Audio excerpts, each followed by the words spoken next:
एबे भी आंचलिक पाणीपाग विज्ञान केन्द्र पक्षर पाणीपाग को नहीं एक बड़ खबर सामना आसी। सूचना अनुଯାयी रजरे भेजिब ओडिशा, छुईब मौसुमी वायु, अग्रसर करिब लघुचाप, प्रतीक्षार अंत।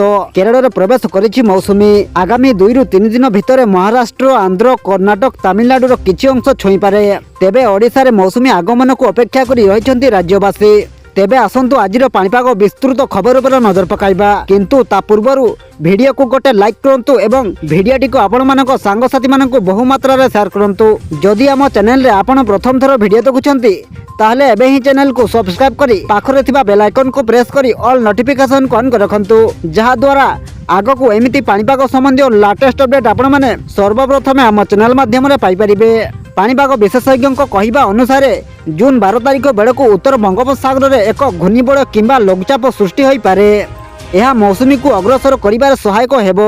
रज बेलू मौसुमी ओडिशा छुई पारे। संभाव्य लघुचाप घूर्णिबड़ सृष्टि हेबा नै पाणीपाग विभाग विस्तारित पूर्वानुमान मध्ये संकेत दिया जायछि। पाणीपाग विभाग आकलन करिछि जे 11 तारिख पर्यंत उत्तर उपकूल में 36 रु 38 डिग्री सेल्सियस, उपकूलर अधिकांश अंचल में 38 रु 40 डिग्री और पश्चिम में 40 रु 42 डिग्री तापमात्रा रही पारे। 12 रु 18 तारिख मध्य उत्तर उपकूल में 32 रु 34 डिग्री, बाकी उपकूल अंचल में 34 रु 36 डिग्री एवं आभ्यंतरण में 38 रु 40 डिग्री रही पारे तापमात्रा। गुरुवार अर्थात गतकाली सम्बलपुर रे तापमात्रा 42 डिग्री टपिथिबा बेले केतेक स्थान रे 41 डिग्री पार करिथिला। अनेक स्थान रे पारद 38 रु 40 डिग्री रहिथिला। भुवनेश्वर तापमात्रा 39.8 डिग्री थिला। एमिति कि उपकूल रे भी झांझी अनुभूत होइथिला। पाणीपाग विभागर कहवा अनुसार आज राज्यर विभिन्न स्थान रे कालबैशाखी वर्षा संभावना अछि।